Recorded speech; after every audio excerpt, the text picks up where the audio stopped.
All right, hello, welcome back to the Breadcrumbs Project.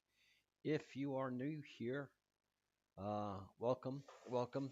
We are a uh, first and foremost a history channel, and we are very focused on the true history of the world, really, um, and not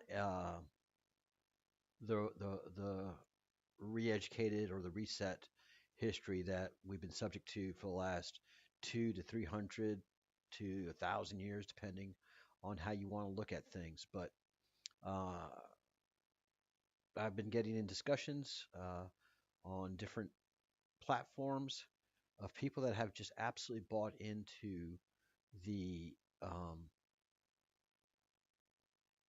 the vision of Rome through Gladiator. Like that was the top of Rome. That Gladiator was it, and they were just raw Gladiator and that's just a rewrite of history, man. That's not Rome at all. That's not the Latin people at all. That's not the Latins by a long shot. Okay, it's definitely a human attribute, that whole gladiator thing of blood and lust. But the Latins were not about that. So I have drawn a clear and distinct line between Latins and Romans.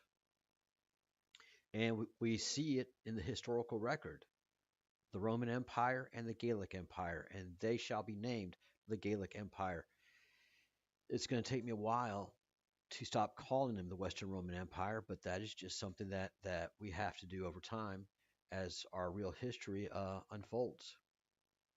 And so uh, that is a charge that I'm going to take. I'm going to revive the Gallic Empire as it really was, and not how the history rewrite was done. And I can promise you, the Gallic Empire does not want me to do this. They were part of the history rewrite. The Western world has been under Roman rule for over 3,000 years. Not Roman rule, Latin rule. Latin rule by one means or another. So Latin rule, not Roman. Two distinct people. A Roman, an Italian will tell you that no, we're not Latin. We don't speak the Latin language. We speak Italian, and Italian are and Spanish are close, but we're nothing like Latin. So there's no reason to be calling Latin America and associating Spanish as a Latin language because it's not. It's closer to Italian, it's closer to French, it's closer to Portuguese than it'll ever be to Latin. So, um, what started this adventure for the Breadcrumbs Project is just investigating the history. And I know this is a boring subject, boring, and I apologize. No one wants to know about this. Everybody that starts to hear about it without the maps, without the maps and solid information, they don't want to hear it because they're just absolutely, hate to use the word indoctrinated, but indoctrinated. I was too. Like Candace Owens, I'm in uh, January 9th, 2026. I don't know when you're watching this, but Candace Owens is a political commentator who has stumbled upon a bunch of information, and history is being rewritten for her. And she admits that the old way that she was doing things was the way that most people think now. But just when you see things, you can't unsee them anymore. You cannot. And so I can't look at history the way that 99% of the world, Western world, looks at history. And so I'm one of those one percenters that's just going to be arguing until we're 2%, until we're 3%, until we're 4%, and we get the true history of what happened.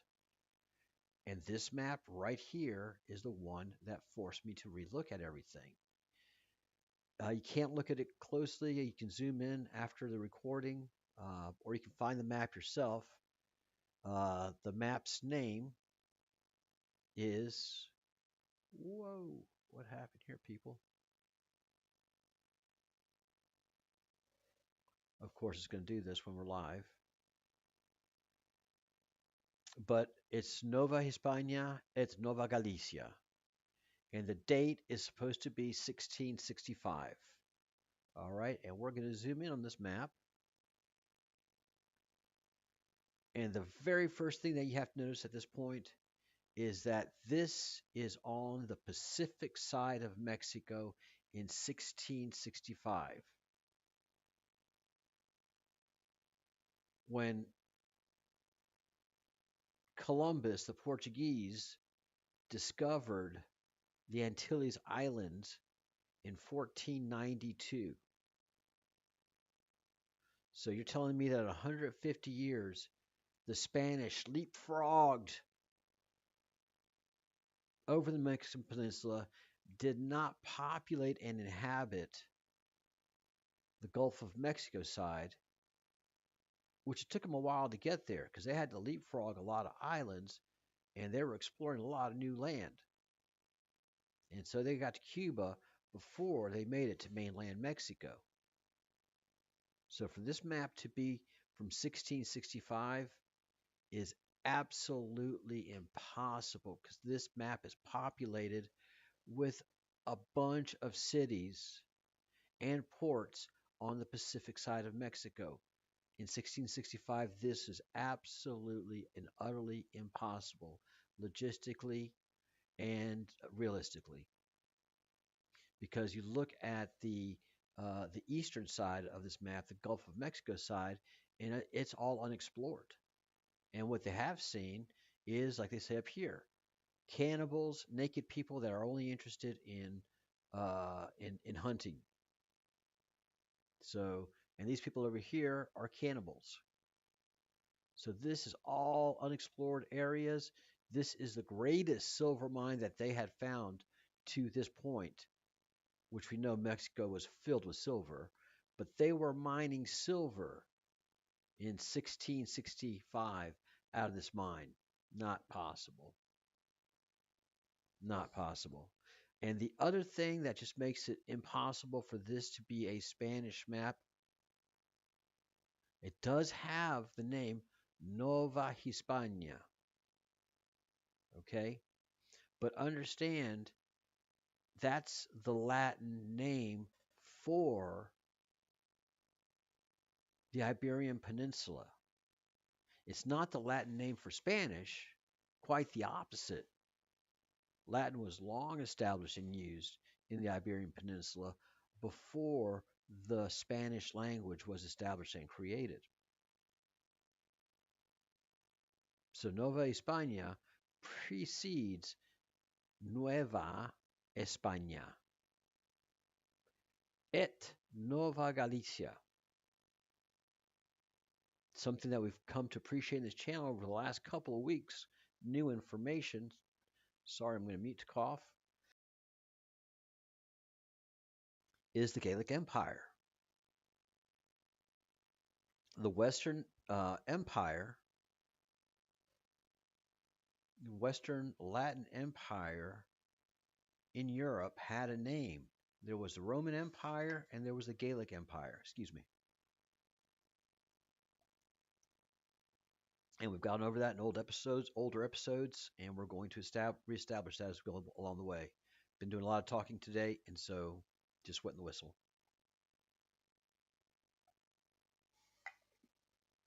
So as we take a look at this map, that's just not a new map. This is actually out of the David Rumsey collection, which is well established. But this map is in many different collections.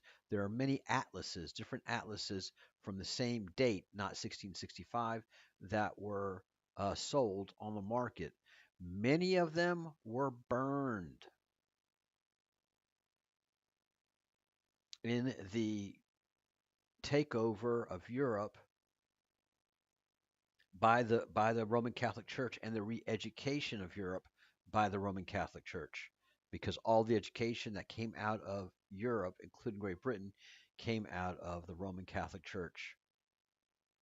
They had the monasteries, they had the schools, they did it. You have to give kudos and credit where credit is due because they wanted to erase the memory of the Gaelic Empire. I don't know.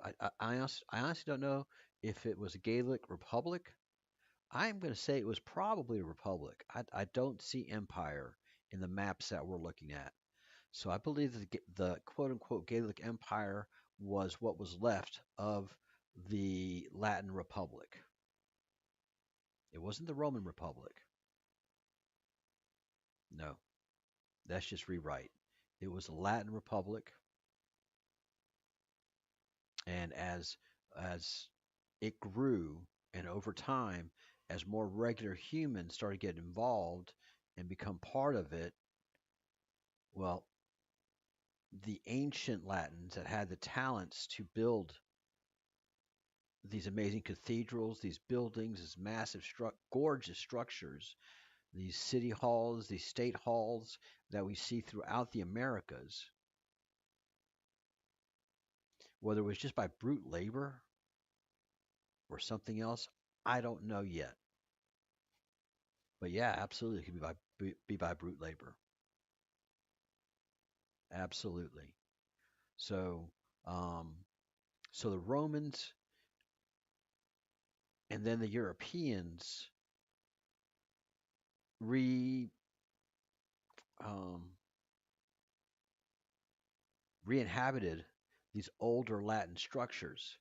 These, you know, all of all of Rome, all of ancient Rome, Sistine Chapel, all that stuff was done by Latins.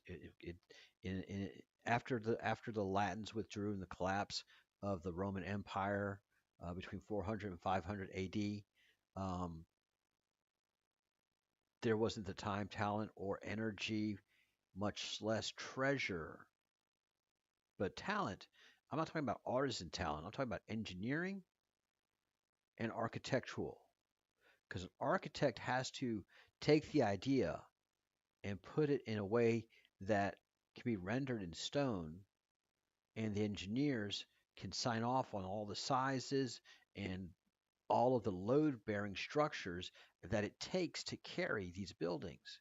And that is buttressing and flying buttressing, arches and Gothic arches. I mean, there's just a difference that happens, guys and gals. And the logistics alone are breathtaking. And we did not have the logistics. We did not.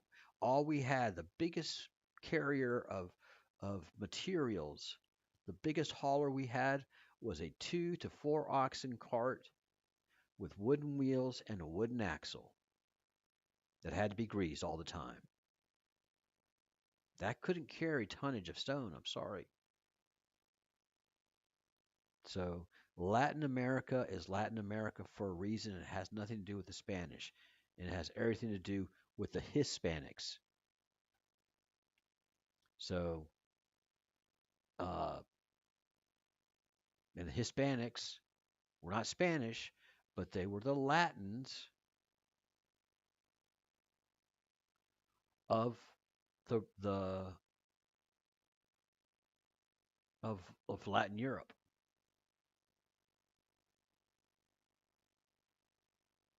They didn't acknowledge that they were Romans.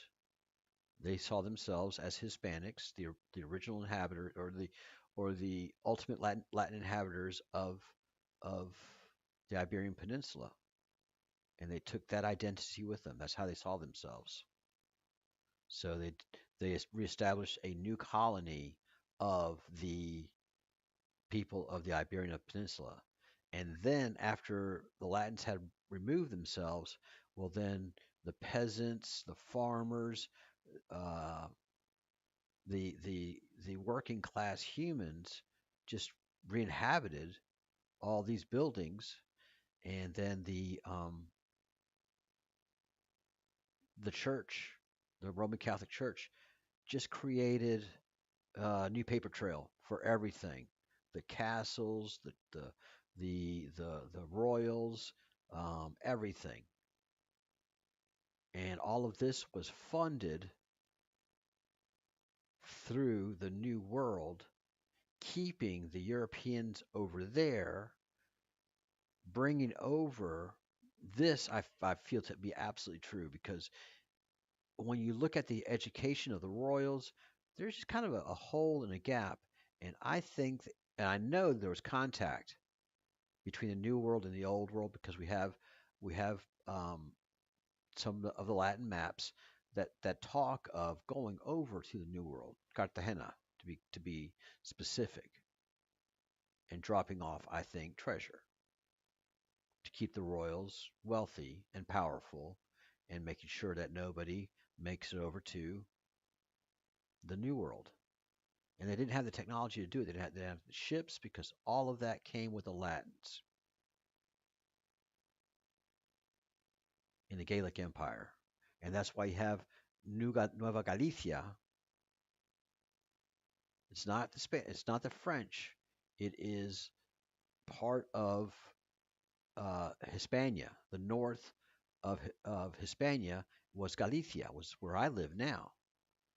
And I'm sorry, but those are going to be just two different cultures entirely, always, because we're divided by mountains.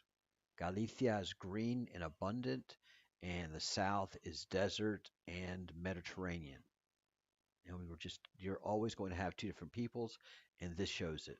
And then over time, as more population comes from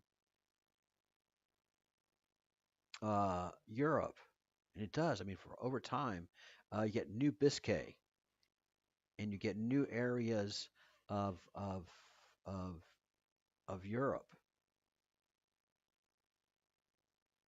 The history of the Americas is not at all what we've been sold at all. So it starts here,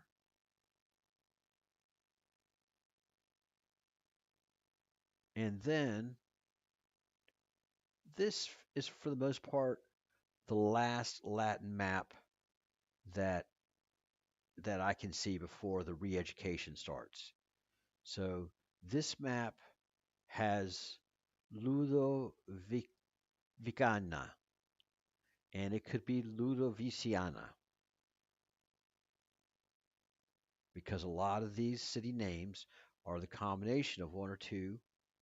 I mean, not of two or three different Latin words, like California. California is California. Latin, Cali is hot, caliente, and then you have forna, and forna is oven in Latin. Horno is Spanish for oven. So forna. Interesting thing that in the Galician language, forna is also oven. So there's a lot of Latin in the Galician language, more than folks suspect. So this is Louisiana, or the territory of Louisiana. And this map purports to be 1720. And by 1720, New Mexico is all populated and mapped. And so is the north of Louisiana. Not possible. Not possible. And Canada is already well established. And just by the history that we've been taught, 1776 is when the 13 colonies declared their independence. Well, I mean, from what we're told, the 13 colonies were pretty much the sole folks up there, and then the Spanish came and the French came, but no, this map tells a completely different story. But it is one place where it is documented that Christopher Columbus discovered the New World, and that is right here. Not sure what INS colon stands for, but I do not understand that Antiliane detectare per Christopher Columbus. So this just says Christopher Columbus detected the Antilles in the year 1492, the Roman year 1492, and I think code in the yeah, code, there's code in there, for the Roman Catholics is when they say the year of our Lord. That is in the Gregorian calendar. But there's a Roman calendar that continues keeping time, and right now 2025 I think is 2779 thereabouts. So the Romans, I got to tell you, uh, that's that's over in the that's over in Europe, and the Americas were set up, established, and were thriving for 2,700 years. And that's why we have the magnificent structures that we do, and all the amazing buildings that we have throughout the Americas. You know, Buenos Aires, Mexico City, just all the major capitals throughout Latin America have just stunning Latin architecture that they were not capable of doing in their time. But for 2,700 years, hiding from the Romans in in Europe, at peace to be able to do what they wanted to do, absolutely. Why do I say at peace? Because you definitely have war happening here. But I'm going to say that these are the people trying to keep the Europeans away from the Americas and let the Americas kind of get themselves sorted out. So what they consider pirates were actually the inhabitants of the Americas keeping Europe at bay.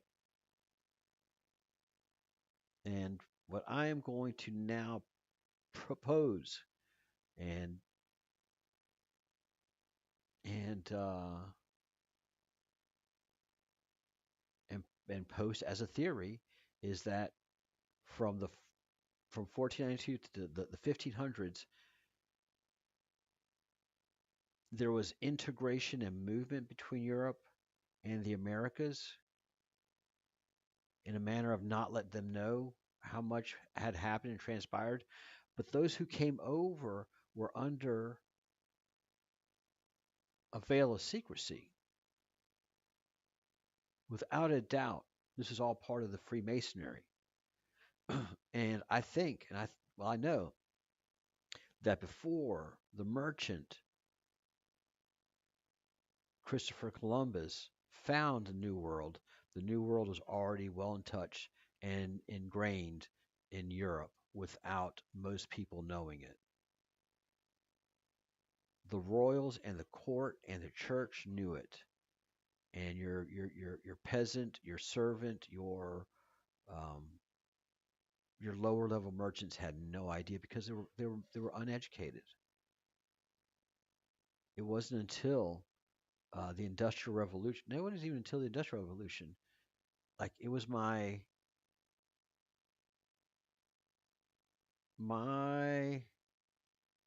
parents. No, I'll say my grandparents' generation. Uh, that people started to get generally educated. But for the most part, throughout Europe, most people were illiterate and and and reading something frankly did them no good because most people in Europe after the collapse of the Latin Empire, the Latin Republic in total in the 500s AD, that's when the Dark Ages hit. all the technology, all the money, all the resources, all of the brain drain just cut from Europe, just left and was just flourishing here in the Americas. Because you can go to this map when it first started and you see cities, European style cities that are established. Compostela is a very famous city here in Spain, Santiago de Compostela. And they had one on the Pacific side of Mexico. Impossible if you look at things the traditional way, absolutely possible if you look at things in a very realistic way. So you see that city, it's established, and this is a plimsoll test that I've developed. Um, it's the the story is that's told here is not by what you see, but by what you don't see. All of the big cities are Latin names. All the small little towns throughout are native Natahoe, which is basically the indigenous language of Mexico. And what you see are just a ton of small villages,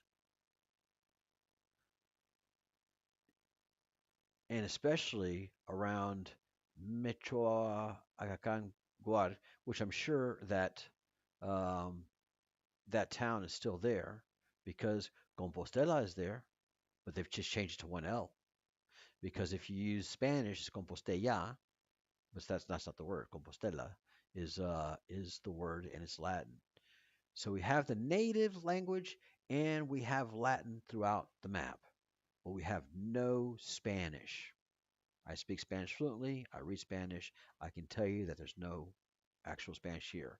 You have some words that intersect, like Michael, but Michael is also a Latin name. But this is using the Spanish modern alphabet.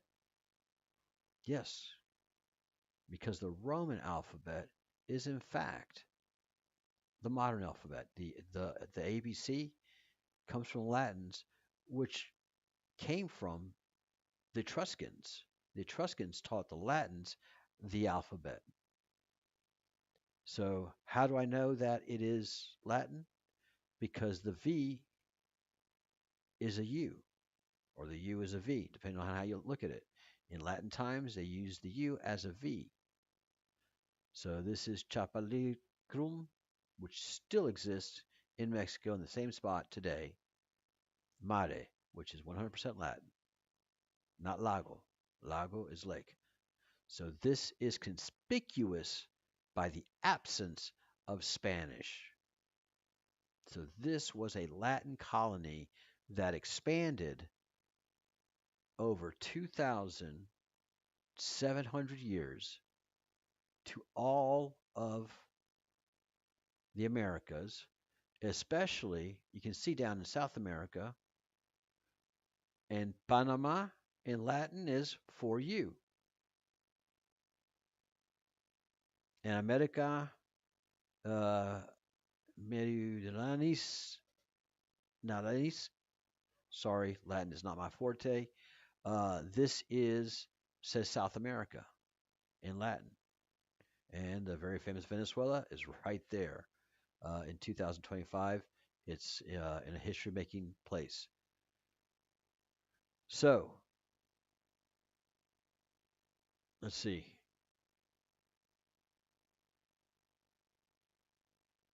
Okay, here it is. So right here, it speaks of the moment of a large boat with a heavy anchor, ancora, that has come to this point, basically a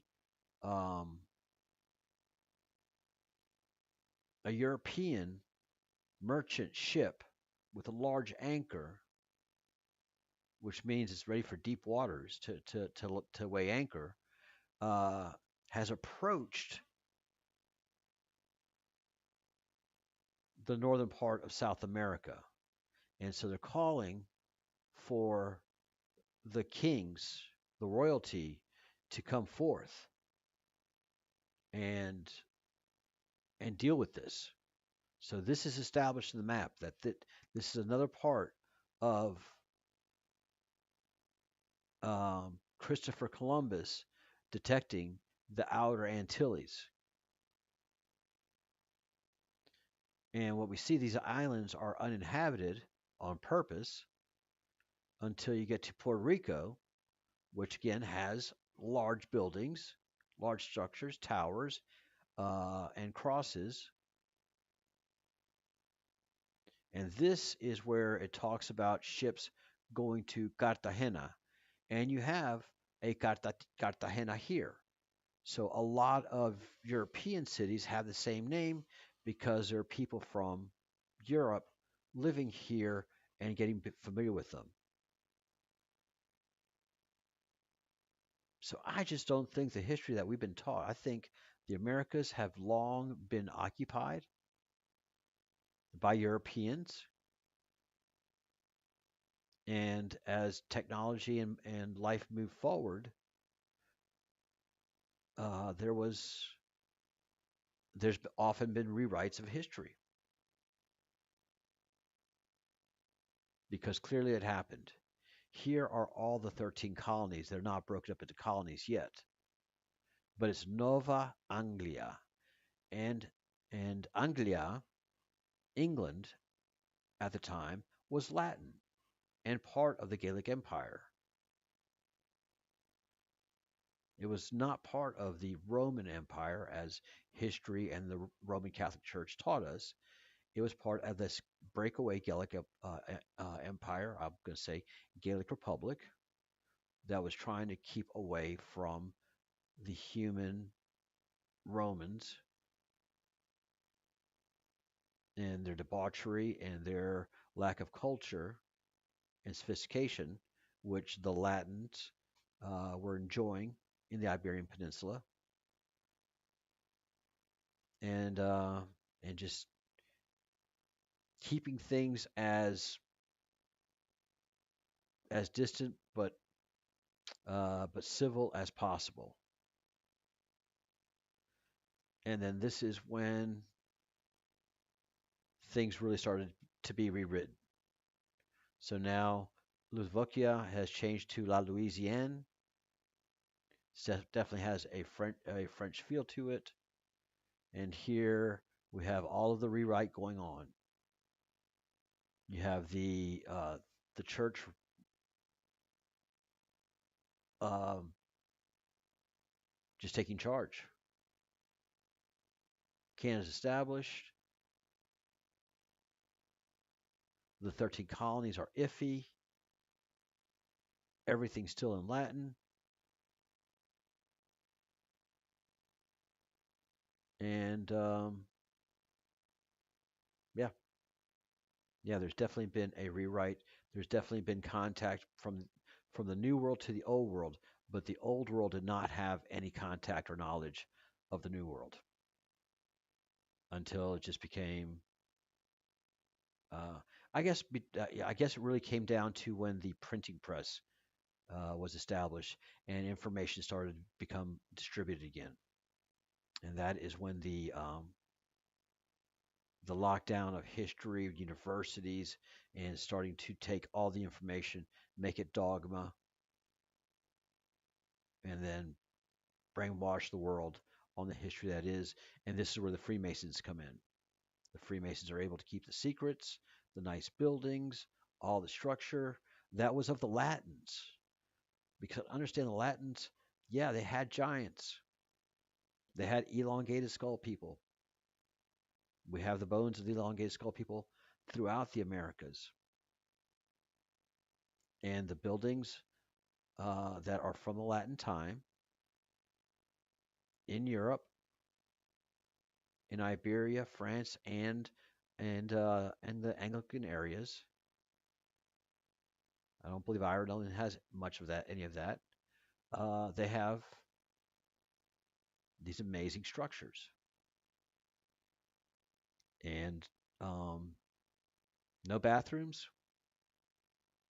Yeah, no bathrooms. And amazing huge windows and open areas.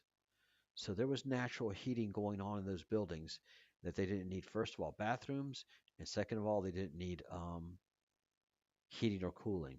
Because if you look at any room that had a chimney, there's no carbonization. So we have to take a very, very strong look at our ancient history and then start to reevaluate it. All right, thank you all very much for watching. This is the Breadcrumbs Project. It's over a half hour, and I try to keep these short and sweet. This is all new news to you, and it's stuff that I'm still learning. So thank you for being a part of it, and let's hope for the future. Where we go one, we go all.